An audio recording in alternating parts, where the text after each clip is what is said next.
more we get to know our donors, the more we understand the value giving has to them. And when we understand that and internalize that, we start to realize that, oh, I'm not selling anyone anything.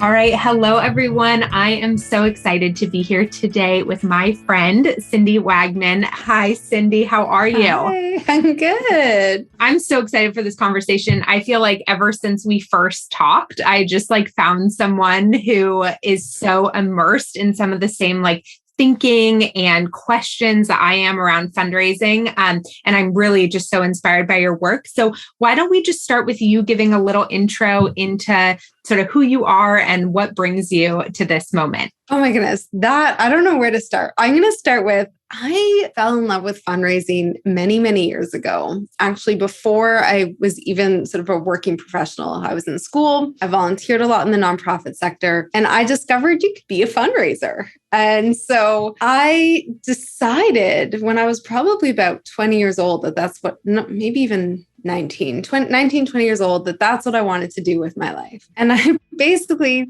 been doing that my whole life. And when I started the Good Partnership almost 7 years ago, I knew I wanted to work with small organizations. And so understanding that, and having worked in small organizations before, it really took me down a path of learning what's blocking small organizations from fundraising success. It's not being small. It's not a lack of brand recognition or fancy marketing or celebrity endorsements or a big gala, all the things that small organizations like to point to. Fundamentally, it's mindset, is a feeling and belief that our work is less than, or we shouldn't get paid to do the work. It's myths that are perpetuated in society about the value of our contributions. And all of that prevent us from taking meaningful action towards fundraising. And so that's what I'm focused on now. Gosh, I wish I had found your work or had your work 15 years ago, because it's true. We come up with so many stories, or we have so many stories readily available about what's holding us back. And, it's interesting because I feel like even with you and I who talk a lot about this, it can be really hard for folks to sort of take that moment to say, what are the stories I'm telling myself, or to sort of get out of that. No, it really just is that I have too many responsibilities, or it really just is that I can't get my board to fundraise with me.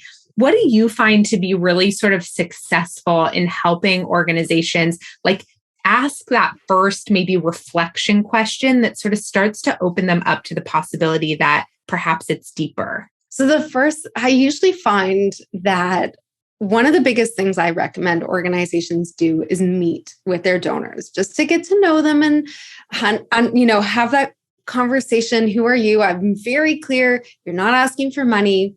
Your job is to listen. I don't want you to bring any materials or presentation or leave behind anything like that. And I say this and I repeat this advice over and over and over again. And I say you can do this with 15, 20 minutes every morning. Just reach out to a few people, follow up with a few people, and you're golden. And then I say, okay, are you doing this? Because that to me is the point where you can't say that you don't have time for 15, 20 minutes a day. You can't. And I teach people how to use their time better and all that kind of stuff. But fundamentally, if you're not prioritizing fundraising for your organization with this very simple and highly impactful task, we need to talk, right? We need to say, what's going on? What are the stories? What are you afraid of, right? There's often stories, as you know, because you and I have talked about all these things and we're so in sync with all of it, is a story is how our thoughts and feelings or emotions connected to form beliefs. And we interpret the world, which is what a story is, through those beliefs. And so what's preventing you from reaching out? And there's different stories. Everyone has a different thing. Sometimes I don't know what to do in these meetings. That comes up a lot. Even if I say all you're doing is having a conversation, ask a few good questions, hear a few good questions to start with, it's not about the tactics, right? It really is fundamentally, often that comes down to a feeling of imposter syndrome or questioning their leadership.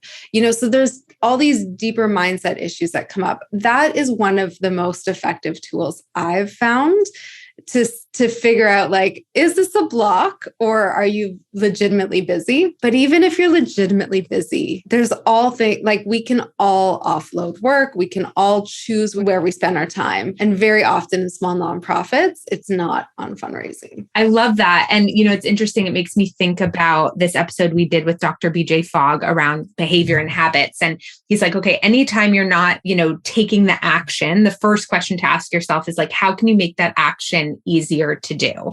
And so it's like, and how can you get that so easy? So there's literally no possible real logistical like friction, right? Yeah. And then if you're still not doing it, then it's related to the other axis, which is motivation, which is the relationship between hope and fear.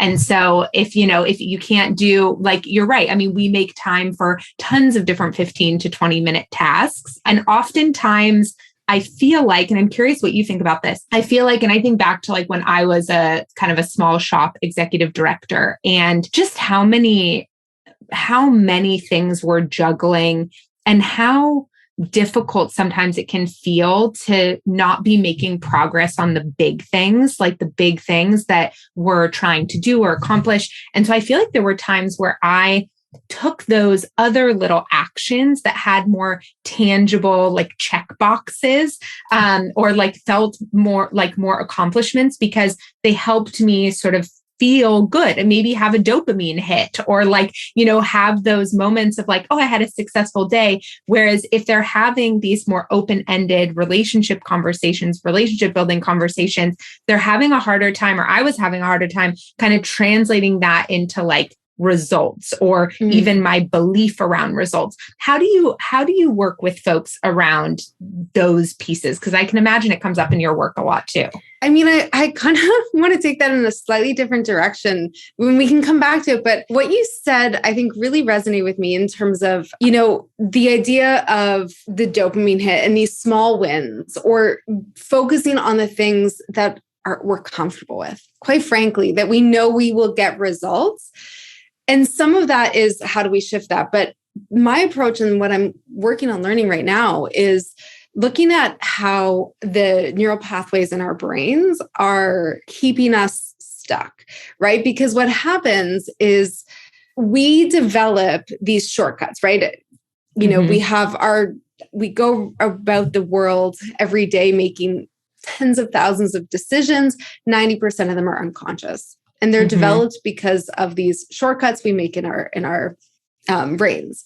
And so what happens when we try do something new and we don't get quick results, then our brain actually gets pretty angry and it makes it harder for us to do those things. So I think we're sort of getting to what you were asking. But to me, part of it is we have to train our brains and we actually have to rewire those shortcuts. And it is difficult, but it also doesn't mean it doesn't have to rely on those sort of dopamine hits or those quick successes, or we redefine what success looks like, right? So just celebrate when you actually do the work, like when you reach out and have a great donor meeting, that's worthy of celebration, right? We can build in. I used to see a nutritionist or a naturopath, I don't know what she was, but she said, like, if you're struggling and you need that dopamine hit, do 10 jumping jacks. Like how we can give ourselves that can be changed and we can teach ourselves. But fundamentally, even if we don't get with all of that, we still need to understand that our brains are going to make it difficult for us to change our behaviors. That is why habits are so hard, right? And there's so much great research on like how to form habits. And we all can, there's a very clear path to do it. And it feels hard. It's like, yes, I know I'm trying to cut down on my drinking. I know last night at dinner, I shouldn't have had that glass of wine. I didn't need it, but I was in a social setting and my brain kicks into autopilot and I'm like, I'm going to do it. And so, and part of that is, of course, the high of feeling like, okay, I'm rewarding myself. I'm doing something fun, especially after almost 2 years of a pandemic. I want to have fun. But I know intellectually that I made the decision not to drink before I went out. I sat at that table and said, no, I'm not going to do it. And then I still did it. And so we have to rewire our brains. And that's really like, we have to redefine what those shortcuts or what that autopilot is for us to be able to really see lasting change, right? Because we can all do something. Do you know the show? I think it's Kimmy Schmidt, the Unbreakable Kimmy Schmidt. Yes.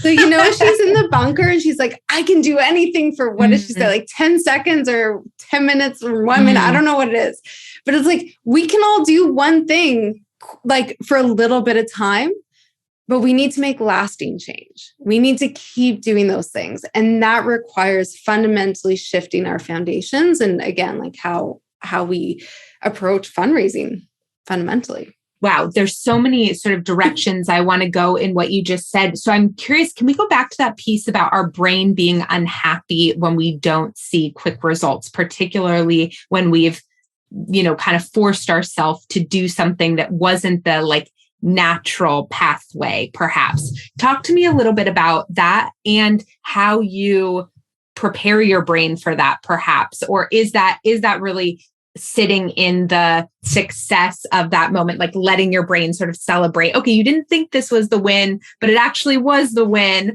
and sort of talking yourself through that piece, or just share a little bit more about that with me. So what happens, and we've all heard the saying, it takes 21 days to make a habit, right? It's actually not quite true. And so I always give the example, because to me, it really hits home, and most people experience this. When I remember this so clearly, starting a new job and driving there for the first time and, being so aware I don't have the radio on. Back in the day, I had my MapQuest printed out. Me too. Aging myself, yeah. And you drive that path and I'm on the highway. I'm looking at every single sign. Is that my exit? Is that my exit? I'm hyper aware of my surroundings, right? And that's what it's like the first time we experience something. But then after a month or two on the job, I've got my favorite podcast playing, like yours or mine. Or for me, I love singing along to like 90s music. And you kind of zone out until you end up at the office. Right? That's just like and that is exactly what it feels like for our brains to operate on autopilot. We only look for sort of outliers, like something happened strange that I wasn't anticipating. So my brain will focus on that. Otherwise, it's relaxed. It's easy. And then I remember so distinctly, I had a meeting near my office with a donor. And I got in my car from home and I went and started driving. And of course, 90% is the same driving route. And I end up at my office, right? That's what's happening. And so in order for me, so then let's say I start a new job. For the first 21-ish days, when I leave the house and get into the car, my brain is pulling me to the old office. Okay, and I have to have that habit of going to the new office for 21 days for both of the sort of pathways in my brain, the circuits that connect and allow the neurotransmitters to flow through. At 21 days, they're about equal. So my brain can kind of be pulled in either direction. Then at around 67 days, the new ones become dominant. And the old one actually disconnects. It no longer becomes a shortcut. And so what happens in that first 21 days, it truly feels like we're pulled in that direction, right? It feels uncomfortable because our brain is like, this isn't easy, right? And we want life, our brain is there to protect us and keep us safe and to make life easy. And so everything feels harder during that time. Everything is just like, oh, that's not what I want. You're making me work hard. And so it really requires consistency and how we rewire the brain. Like there's different ways to do that, but we have to actually have we have to make that new reality or our goals safe and easy for our brain, right? Mm-hmm. And so part of that is habits. Part of that is practicing. And I know you have some really great tools in your programs around people practicing things and getting comfortable with the unknown. And there's also some really cool science around visualization, right? Because our brains, I guess it's Descartes who's famous, I think, therefore I am. But actually, you can visualize a lot of that success and train your brain to feel safe and easy in your desired changes. So there's lots of stuff there. I hope that answers your question. Yeah, no, I think that I love so much of what you just said. And I feel like, we had Dr. Lisa Feldman Barrett on the show as well, who wrote How Emotions Are Made. And she talks a lot about like our brain is predicting things into the future in order to conserve metabolic energy, which is what you're talking about, right? Like our brain just wants to go on autopilot because our goal is to spend the least amount of metabolic energy at any given point, right? And uncertainty typically creates a state of arousal that then we perceive as stress or anxiety. And that is us burning a ton of metabolic energy, particularly when we get really stressed or really anxious around it. So one of the things that I'm sort of always thinking about is, and this is interesting on the podcast with her, sort of accidentally, we got onto the topic of chronic pain because she had just had back surgery. And chronic pain was something that I dealt with for a long time and actually ended up, like after seeing every sort of doctor and every sort of healer,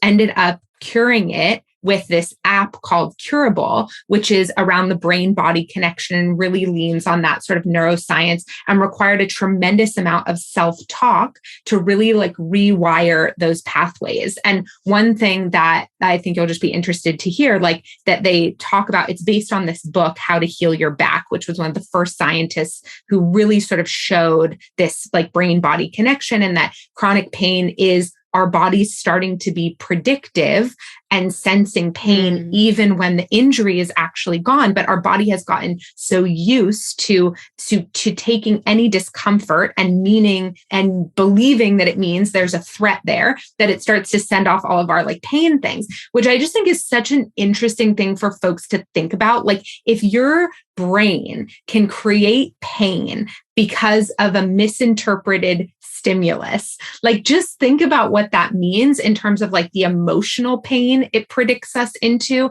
because of stimuli that come up in fundraising that trigger these like underlying beliefs. Yes. And okay, I mean, part of me wants to talk about my relationship because I feel like that's so relevant because my husband and I joke about this, like we interpret each other's behaviors differently than the other person intended that behavior because we anticipate that. But aside from that, we all in this sector, I would say, go through our time in this sector with these, constantly being told fundraising is like selling out. It's begging. It's icky.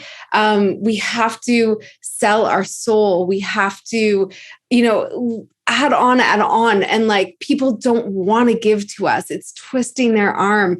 And when we hear these stories over and over again, right, that becomes our brain is anticipating exactly as you said, no way am I going to be doing those things. I can already tell I'm going to feel bad. And then that becomes a story of us being bad at fundraising. Our brain is like, no, you're not good at this. And what happens, it's just also crazy, is our brains interpret the world through our beliefs and our self-identity. So if we keep hearing that fundraising is gross and I'm bad at it, even if I look at your fundraising like, damn, you're doing good, you're going to be like, oh my goodness, we suck. Because our brain there are very few facts in this world.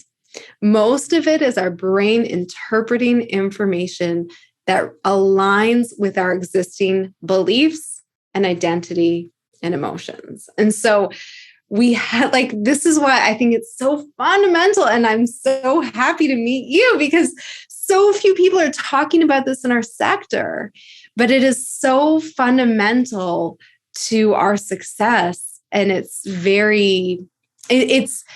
if we don't address it, it's detrimental, but it's not, it takes work to work, I want to say right, to correct, but it's not impossible. And just, the power that if we do this work that we can have for our mission is just I get so excited. And, that's what I want for, especially I work with small organizations, right? If we can unleash that, we can have this movement of small organizations who are just out there kicking butt and raising money and doing great things. So, I'm excited. And just so much happier in their day to day. I mean, I feel like for me, that's these fundraisers deserve to be joyful and proud of this incredible work that they're doing. And instead they're beating themselves up. And, one thing I want to say is I'm sure there are people listening to this and they're like, okay, but I did actually have a negative experience with a donor once. And what I want to say is sure, me too. I've had, really uncomfortable moments with donors or donors who have said out loud some of those narratives and those beliefs, but they are actually the outliers. But because the narrative is predominant in our sector, we use those outlier experiences to reinforce the narrative instead of recognizing actually the whole narrative can change and they can be the outliers. Sure, we're all going to sometimes have negative experiences, just like as a business owner, and I'm sure you experience this too. Sometimes you do with sales, right?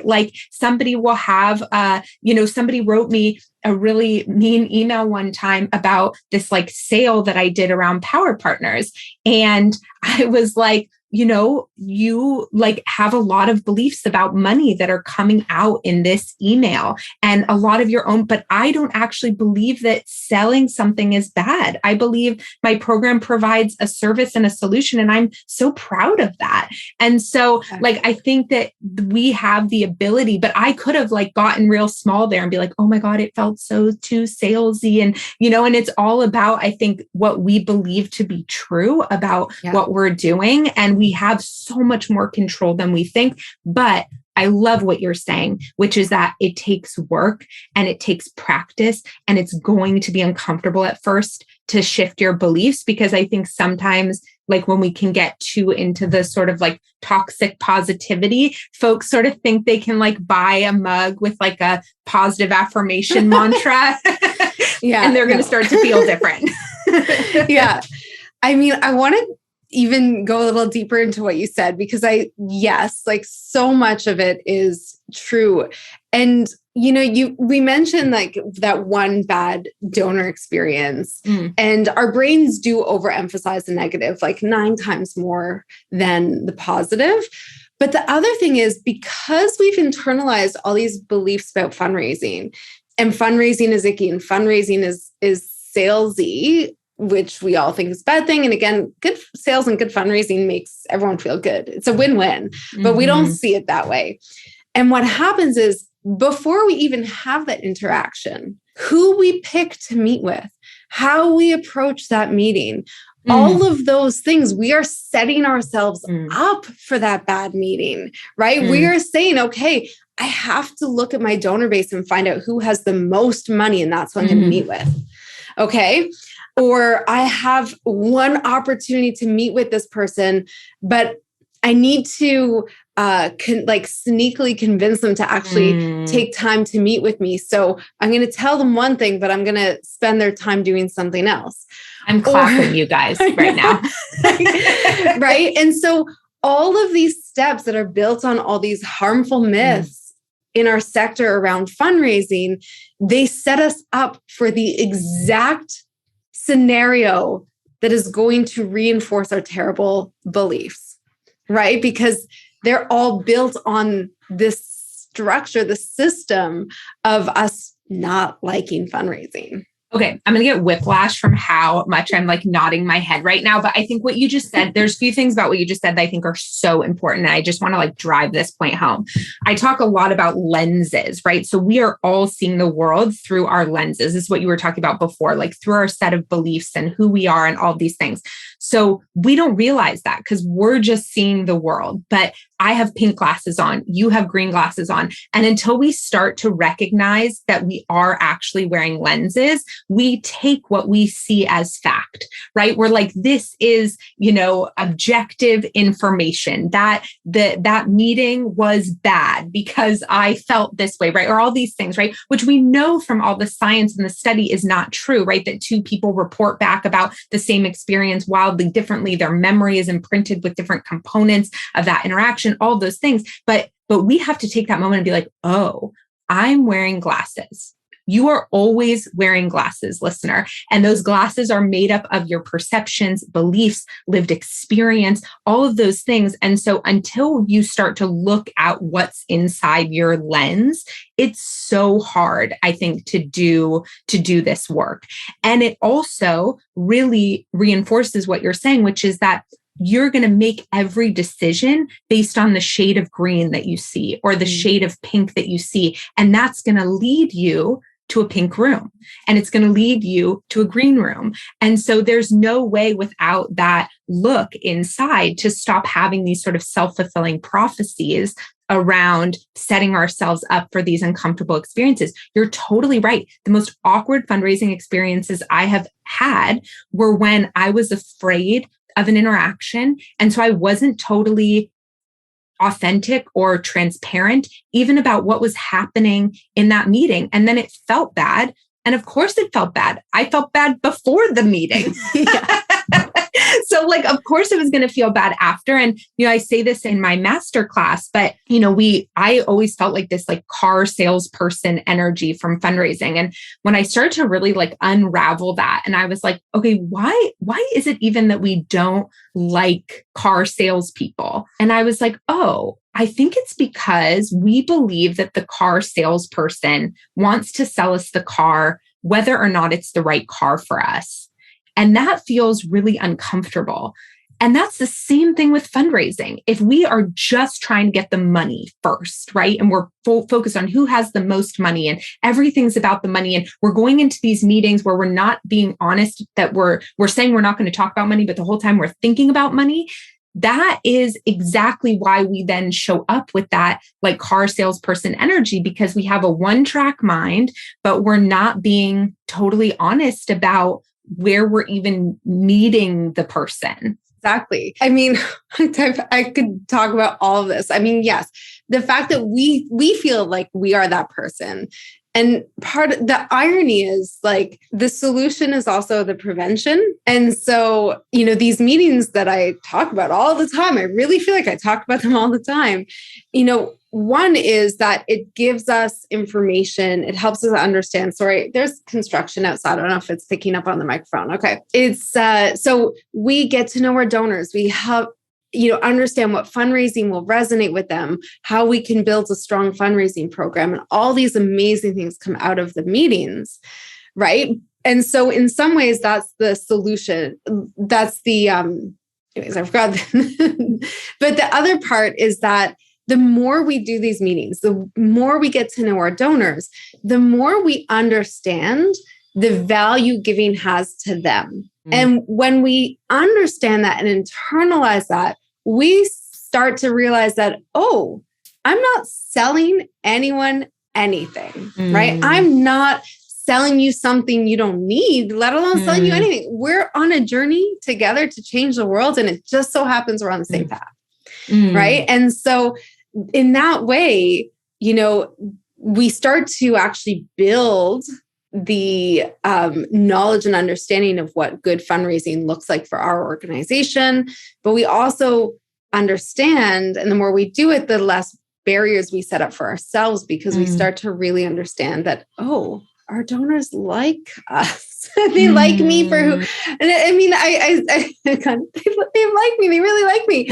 But like, they like the work of your organization. And that, I mean, authenticity is such a buzzword, but, I've worked in organizations where there's this feeling that we have to present a certain way in front of donors. And I've never subscribed to that. Like, if someone is not willing to meet with your frontline staff because they're not polished or present a certain way, they're not the donor for you, right? Like, and so it becomes, and we can talk about a negative reinforcing loop, which is what we've been talking about before in terms of having the mindset and then making decisions that reinforce that mindset. And then it spirals into we just stop fundraising or we just feel awful fundraising. The same thing happens on the positive side, where if we start to do these meetings and get to know our supporters, get to know why they support us, we can build fundraising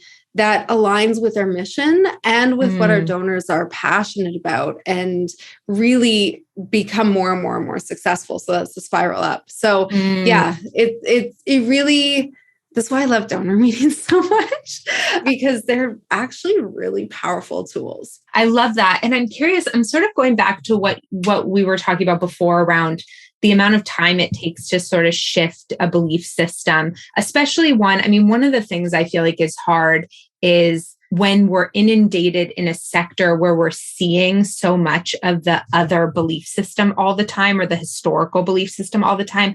It can be really hard then to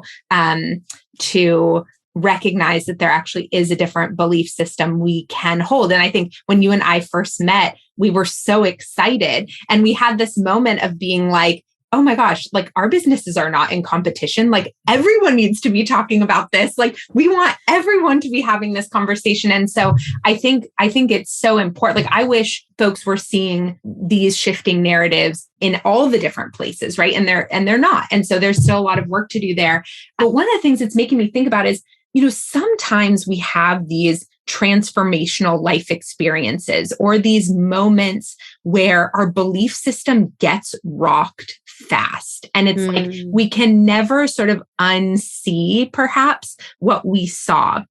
And I'm wondering about that. And I'm thinking about how we can create, and maybe it is the donor meeting. Maybe that's part of the catalyst that you're finding with folks. But I'm curious, like, what do you know to be true about that from sort of a neural pathways perspective? Like, are there types of moments or types of scenarios in which our belief system can be sort of rewritten really quickly because of something we're exposed to? I actually don't know. The example that comes up for me, but is not really helpful to this, is trauma. And I mean, I think that that's what happens a lot and why we get stuck in sort of negative mindset, because that is what you described to me is my understanding of trauma, right? We have this heightened experience that doesn't resolve itself in the moment. And so every time we kind of go through it again, we get stuck at that height. And the trauma, this was many years ago, I learned a little bit about trauma counseling. And the idea is you work with people to find a resolution to that experience so that they have the tools to go up and come back down instead of getting stuck up. I don't actually have any positive examples of that. I don't know. That's a great question. And perhaps it's never a one-time thing, but I think about how many, like when we think about, progress around like civil rights or like the Black Lives Matter movement or the LGBTQ movement, for many people who maybe weren't exposed to certain issues earlier, there was, and we know about this in the negative way too, sometimes from like false media, right? It's like people are exposed to like one source of information and it turns into a belief really quickly or can shift a belief really quickly. And so maybe that's just something I'm like pinning for myself to explore. No. Okay. So I actually, now that you frame it that way, there is one thought I have, which is around stories. And this wouldn't be surprising to you. But what happens when we are engaged in listening to stories is that our empathy is heightened, right? We become the subject of the story. And this is a really effective tool in fundraising. That's why everyone talks about using stories in fundraising. I do think that's why something like the murder of George Floyd really catapulted the Black Lives Matter movement, because it was around before, right? But there was a singular story that all of a sudden, I think a lot of people could really connect with. And so when we hear stories and think about sitting in a movie theater, watching Disney, Pixar, whatever, we feel the whole experience in our body and in our mind, right? We empathize, we become the main character or the hero who's on this journey, and we feel the ups and we feel the downs. And that can be a very transformative experience. And so I do think that this isn't like I don't want to call the most educated answer, but like, I definitely feel like stories have a role to play in that, where we connect in this deeper way, which really pulls into our empathy and emotions into it. That does have the power to mobilize people, right? And we've seen that with movements. We've seen that with fundraising. We see that with any charismatic speaker. Now it has the power to do good and bad. But I do think that is a tool that we can leverage for ourselves, but also for fundraising. I think it's such a good point. And maybe even like a takeaway for an organization listening to this is like, share stories of positive fundraising experiences with your team.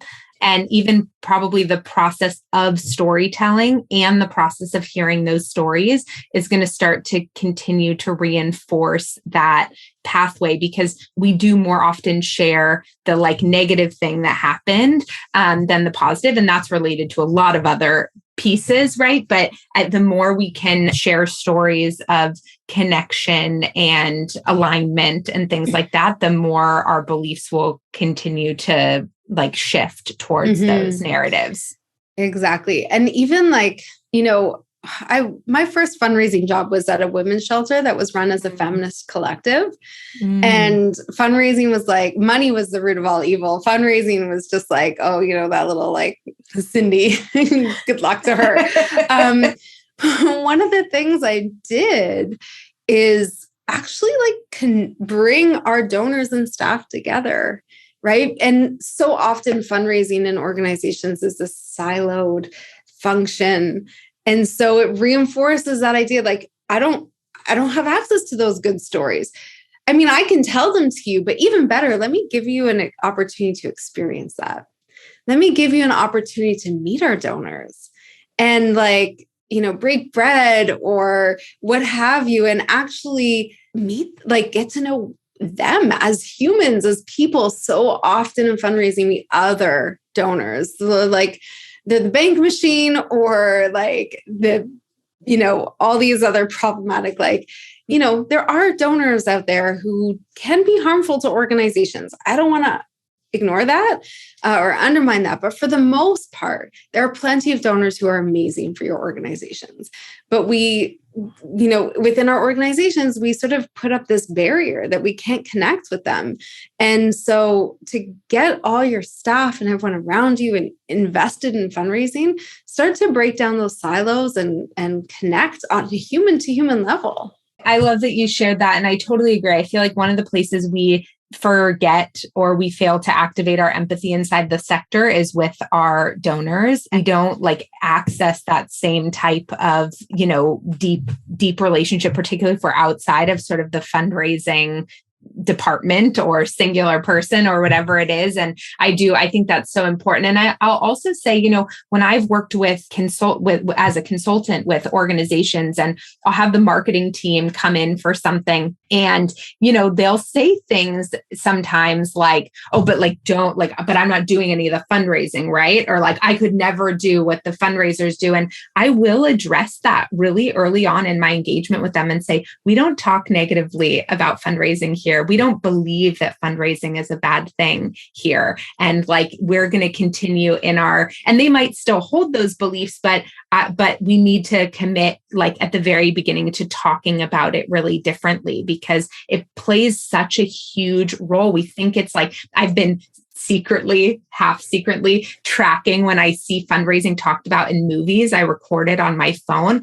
And it's just so, I'm kind of putting together this like compilation of where do these stigmas come from, right? We actually, more than we realize, see fundraising referenced in all of this pop culture in really negative ways. And it plays a role. And the more awareness we can even have about that, and be like, that's not true. I'll always pause the movie and turn to my husband and be like, that's not true at all. It's not like that.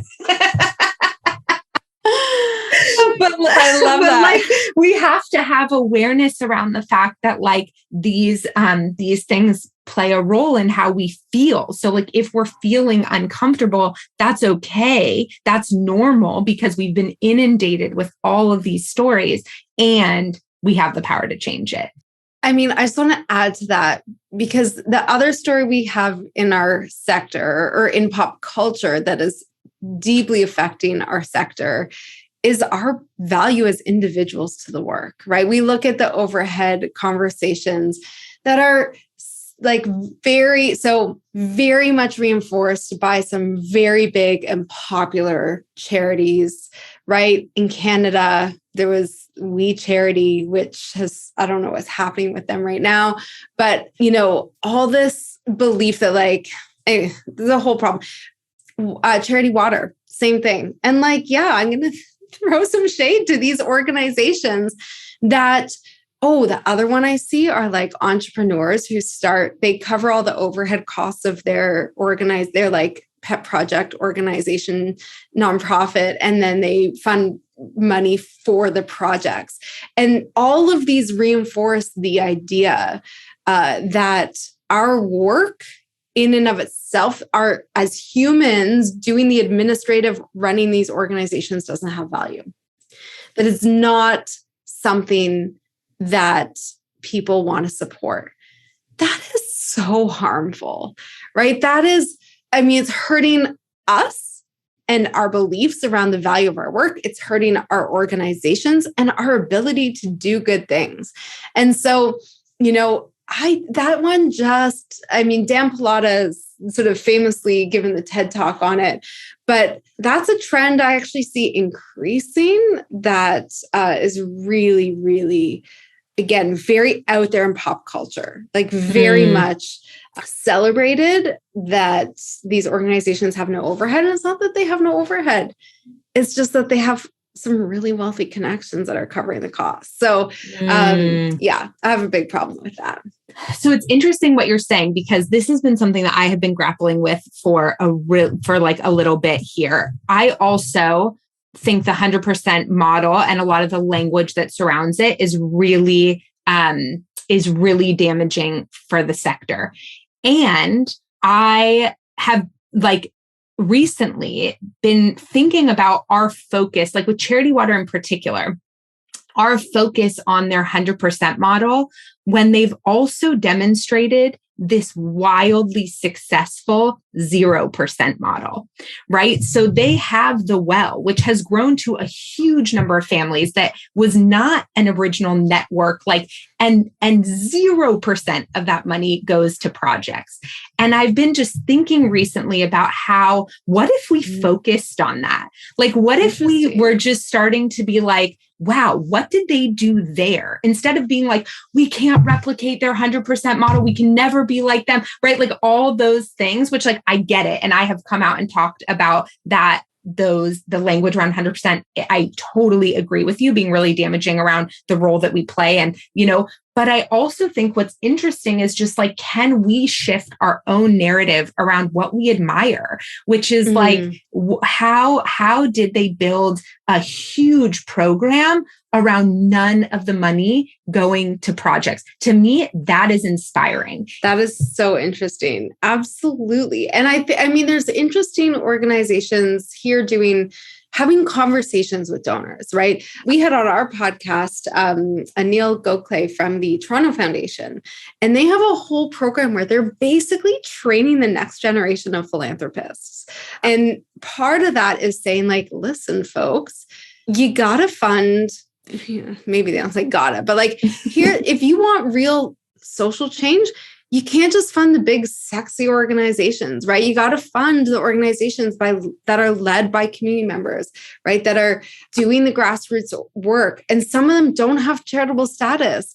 And that's where the change is happening. So there are some really interesting conversations happening in our sector. Absolutely. And I love, like, that's a whole other conversation because there's so much opportunity.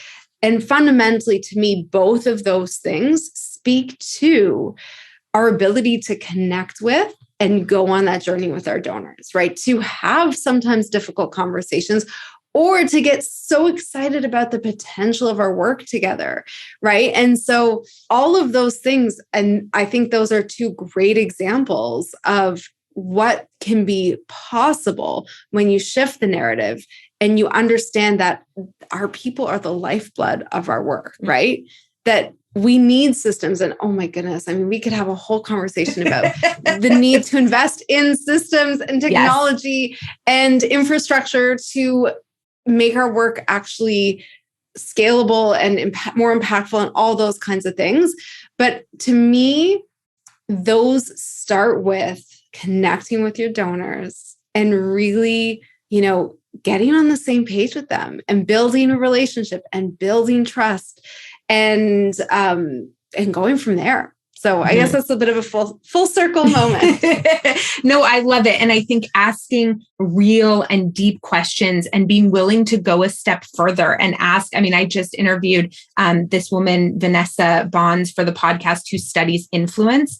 And she talks about this really interesting, research around how when we are in a position of power or perceived power, we really underestimate our influence. And so we say things flippantly or like throw a suggestion out there with no intention that we're directing the person to listen to us. We're just having a casual conversation. And we've really underestimated that the person across the table or across the Zoom is like, okay, now I have to do that thing because this person in power said they liked the idea of a new truck, right? And so now I'm going to restrict their funding and I'm going to get a new truck because they said they like the idea of a new truck. Instead of going back and saying, oh, tell me about what the truck inspires in you. What gets you excited when you think about the truck? Oh, so what you really want to make sure is that we're able to distribute more lunches. Actually, the most impactful way for us to distribute more lunches is through blank, and that being like your program, and unrestricted. And so I think it's like that's on us too, like, yes, these narratives are out there. It doesn't mean that there's nothing we have to overcome, but I think we have so much power inside our small organizations to take conversations a step further with our donors. And we don't have to just keep running into that same, like so many of our donors, gosh, they understand the need for technology and systems and all these things. Many of them are running and working in companies that depend on them.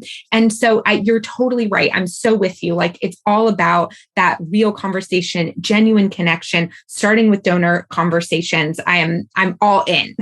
And of course, all that means showing up with the mindset that you are on the same page as your donors. So you are working towards the same mission and that fundraising is not icky. And once we get there, like the rest will follow. It will totally follow. I mean, I have an organization we're chatting with right now. They have a donor who's funding them to hire a fundraiser.